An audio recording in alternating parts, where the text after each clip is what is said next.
Chapter 3. The Letters from No One. The escape of the Brazilian boa constrictor earned Harry his longest ever punishment. By the time he was allowed out of his cupboard again, the summer holidays had started and Dudley had already broken his new video camera, crashed his remote control airplane, and, first time out on his racing bike, knocked down old Mrs. Fig as she crossed Privet Drive on her crutches. Harry was glad school was over, but there was no escaping Dudley's gang, who visited the house every single day. Piers, Dennis, Malcolm, and Gordon were all big and stupid, but as Dudley was the biggest and stupidest of the lot, he was the leader. The rest of them were all quite happy to join in Dudley's favorite sport, Harry hunting. This was why Harry spent as much time as possible out of the house, wandering around and thinking about the end of the holidays, where he could see a tiny ray of hope. When September came, he would be going off to secondary school and, for the first time in his life, he wouldn't be with Dudley. Dudley had been accepted at Uncle Vernon's old private school, Smeltings. Piers Polkus was going there too. Harry, on the other hand, was going to Stonewall High, the local public school. Dudley thought this was very funny. They stuff people's heads down the toilet the first day at Stonewall, he told Harry. Want to come upstairs and practice? No, thanks, said Harry. The poor toilets never had anything as horrible as your head down it might be sick. Then he ran, before Dudley could work out what he'd said. One day in July, Aunt Petunia took Dudley to London to buy his Smeltings uniform, leaving Harry at Mrs. Fig's. Mrs. Fig wanted tea as bad as usual. It turned out she'd broken her leg tripping over one of her cats, and she didn't seem quite as fond of them as before. She let Harry watch television and gave him a bit of chocolate cake that tasted as though she'd had it for several years. That evening, Dudley paraded around the living room for the family in his brand new uniform. Smeltings boys wore maroon tailcoats, orange knickerbockers, and flat straw hats called boaters. They also carried knobbly sticks, used for hitting each other while the teachers weren't looking. This was supposed to be good training for later life. As he looked at Dudley in his new knickerbockers, Uncle Vernon said gruffly that it was the proudest moment of his life. Aunt Petunia burst into tears and said she couldn't believe it was her Ickle Dudleykins, he looked so handsome and grown up. Harry didn't trust himself to speak. He thought 2 of his ribs might already have cracked from trying not to laugh. There was a horrible smell in the kitchen the next morning when Harry went in for breakfast. It seemed to be coming from a large metal tub in the sink. He went to have a look. The tub was full of what looked like dirty rags swimming in grey water. What's this? He asked Aunt Petunia. Her lips tightened as they always did if he dared to ask a question. Your new school uniform, she said. Harry looked in the bowl again. Oh, he said, I didn't realize it had to be so wet. Don't be stupid, snapped Aunt Petunia. I'm dyeing some of Dudley's old things grey for you. It'll look just like everyone else's when I've finished. Harry seriously doubted this, but thought it best not to argue. He sat down at the table and tried not to think about how he was going to look on his first day at Stonewall High, like he was wearing bits of old elephant skin, probably. Dudley and Uncle Vernon came in, both with wrinkled noses because of the smell from Harry's new uniform. Uncle Vernon opened his newspaper as usual and Dudley banged his smelting stick, which he carried everywhere, on the table. They heard the click of the mail slot and flop of letters on the doormat. Get the mail, Dudley, said Uncle Vernon from behind his paper. Make Harry get it. Get the mail, Harry. Make Dudley get it. Poke him with your smelting stick, Dudley. Harry dodged the smelting stick and went to get the mail. 3 things lay on the doormat: a postcard from Uncle Vernon's sister Marge, who was vacationing on the Isle of Wight, a brown envelope that looked like a bill, and a letter for Harry. Harry picked it up and stared at it, his heart twanging like a giant elastic band. No one, ever, in his whole life, had written to him. Who would? He had no friends, no other relatives, he didn't belong to the library, so he'd never even got rude notes asking for books back. Yet here it was, a letter, addressed so plainly there could be no mistake, Mr. Potter. The cupboard under the stairs. 4 Privet Drive. Little Whinging. Surrey. The envelope was thick and heavy, made of yellowish parchment, and the address was written in emerald green ink. There was no stamp. Turning the envelope over, his hand trembling, Harry saw a purple wax seal bearing a coat of arms, a lion, an eagle, a badger, and a snake surrounding a large letter H. "Hurry up, boy," shouted Uncle Vernon from the kitchen. "What are you doing, checking for letter bombs?" He chuckled at his own joke. Harry went back to the kitchen, still staring at his letter. He handed Uncle Vernon the bill and the postcard, sat down, and slowly began to open the yellow envelope. Uncle Vernon ripped open the bill, snorted in disgust, and flipped over the postcard. "Marge is ill," he informed Aunt Petunia. "Ate a funny whelk."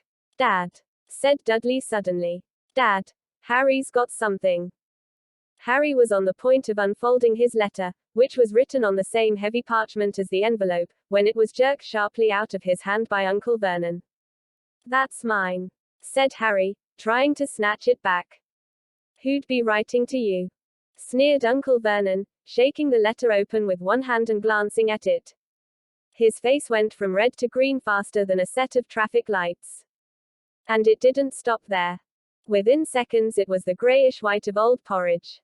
"P.P. Petunia," he gasped. Dudley tried to grab the letter to read it, but Uncle Vernon held it high out of his reach.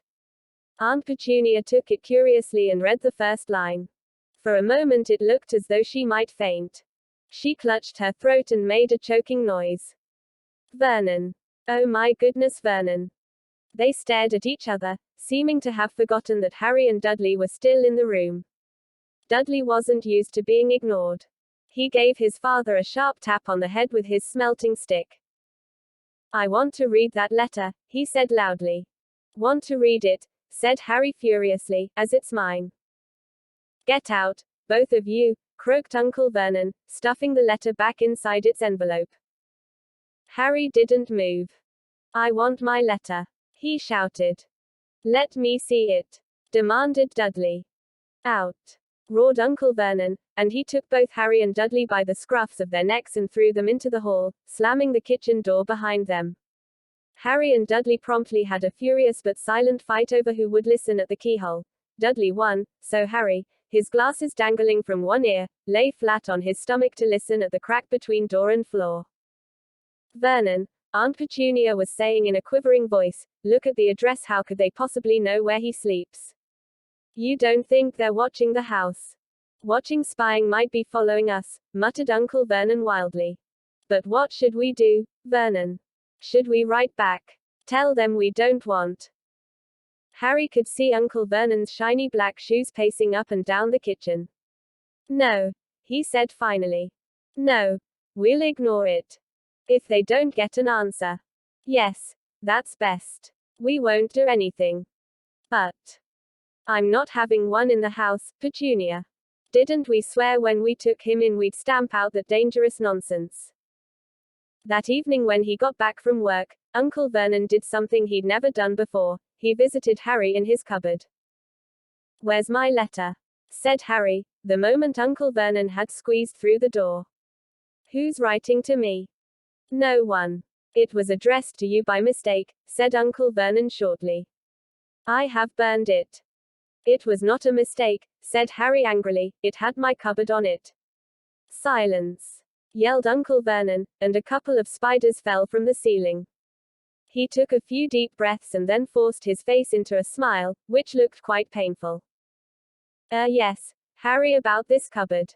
Your aunt and I have been thinking. You're really getting a bit big for it. We think it might be nice if you moved into Dudley's second bedroom." "Why?" said Harry.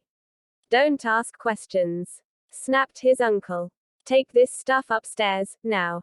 The Dursleys' house had 4 bedrooms, one for Uncle Vernon and Aunt Petunia, one for visitors, usually Uncle Vernon's sister, Marge, one where Dudley slept, and one where Dudley kept all the toys and things that wouldn't fit into his first bedroom. It only took Harry one trip upstairs to move everything he owned from the cupboard to this room. He sat down on the bed and stared around him. Nearly everything in here was broken.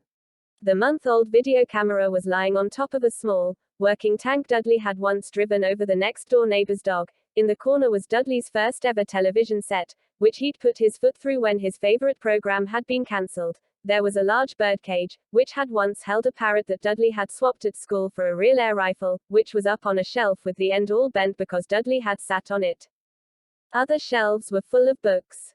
They were the only things in the room that looked as though they'd never been touched. From downstairs came the sound of Dudley bawling at his mother, "I don't want him in there. I need that room. Make him get out." Harry sighed and stretched out on the bed. Yesterday he'd have given anything to be up here. Today he'd rather be back in his cupboard with that letter than up here without it. Next morning at breakfast, everyone was rather quiet. Dudley was in shock. He'd screamed, whacked his father with his smelting stick, been sick on purpose, kicked his mother, and thrown his tortoise through the greenhouse roof, and he still didn't have his room back. Harry was thinking about this time yesterday and bitterly wishing he'd opened the letter in the hall. Uncle Vernon and Aunt Petunia kept looking at each other darkly. When the mail arrived, Uncle Vernon, who seemed to be trying to be nice to Harry, made Dudley go and get it. They heard him banging things with his smelting stick all the way down the hall. Then he shouted, "There's another one. Mr. Potter. The smallest bedroom, 4 Privet Drive." With a strangled cry, Uncle Vernon leapt from his seat and ran down the hall, Harry right behind him. Uncle Vernon had to wrestle Dudley to the ground to get the letter from him, which was made difficult by the fact that Harry had grabbed Uncle Vernon around the neck from behind.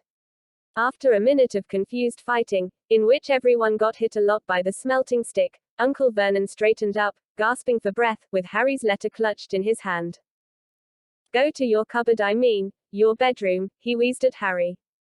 "Dudley, go, just go." Harry walked round and round his new room. Someone knew he had moved out of his cupboard and they seemed to know he hadn't received his first letter. Surely that meant they'd try again. And this time he'd make sure they didn't fail. He had a plan. The repaired alarm clock rang at 6 o'clock the next morning. Harry turned it off quickly and dressed silently. He mustn't wake the Dursleys. He stole downstairs without turning on any of the lights. He was going to wait for the postman on the corner of Privet Drive and get the letters for number 4 first.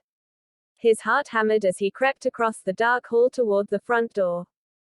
Harry leapt into the air. He'd trodden on something big and squashy on the doormat, something alive.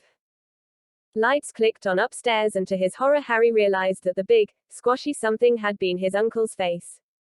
Uncle Vernon had been lying at the foot of the front door in a sleeping bag, clearly making sure that Harry didn't do exactly what he'd been trying to do. He shouted at Harry for about half an hour and then told him to go and make a cup of tea. Harry shuffled miserably off into the kitchen and by the time he got back, the mail had arrived, right into Uncle Vernon's lap.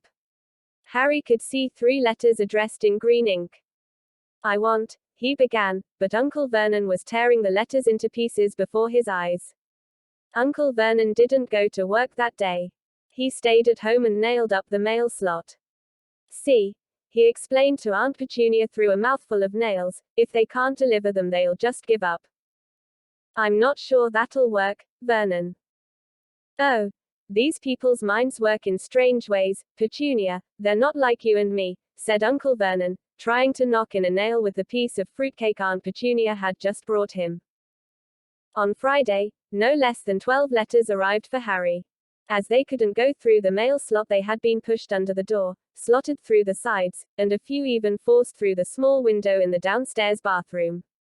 Uncle Vernon stayed at home again. After burning all the letters, he got out a hammer and nails and boarded up the cracks around the front and back doors so no one could go out. He hummed "Tiptoe Through the Tulips" as he worked, and jumped at small noises. On Saturday, things began to get out of hand. 24 letters to Harry found their way into the house, rolled up and hidden inside each of the 24 eggs that their very confused milkman had handed Aunt Petunia through the living room window. While Uncle Vernon made furious telephone calls to the post office and the dairy trying to find someone to complain to, Aunt Petunia shredded the letters in her food processor. "Who on earth wants to talk to you this badly?" Dudley asked Harry in amazement. On Sunday morning, Uncle Vernon sat down at the breakfast table looking tired and rather ill, but happy. No post on Sundays, he reminded them cheerfully as he spread marmalade on his newspapers. No damn letters today. Something came whizzing down the kitchen chimney as he spoke and caught him sharply on the back of the head. Next moment, 30 or 40 letters came pelting out of the fireplace like bullets. The Dursleys ducked, but Harry leapt into the air trying to catch one. Out! Out! Uncle Vernon seized Harry around the waist and threw him into the hall. When Aunt Petunia and Dudley had run out with their arms over their faces, Uncle Vernon slammed the door shut. They could hear the letters still streaming into the room, bouncing off the walls and floor. "That does it," said Uncle Vernon, trying to speak calmly but pulling great tufts out of his mustache at the same time. "I want you all back here in 5 minutes ready to leave. We're going away. Just pack some clothes. No arguments." He looked so dangerous with half his mustache missing that no one dared argue. 10 minutes later they had wrenched their way through the boarded-up doors and were in the car, speeding toward the highway. Dudley was sniffling in the back seat. His father had hit him round the head for holding him up while he tried to pack his television, VCR, and computer in his sports bag. They drove. And they drove. Even Aunt Petunia didn't dare ask where they were going. Every now and then Uncle Vernon would take a sharp turn and drive in the opposite direction for a while. "Shake him off. Shake 'em off," he would mutter whenever he did this.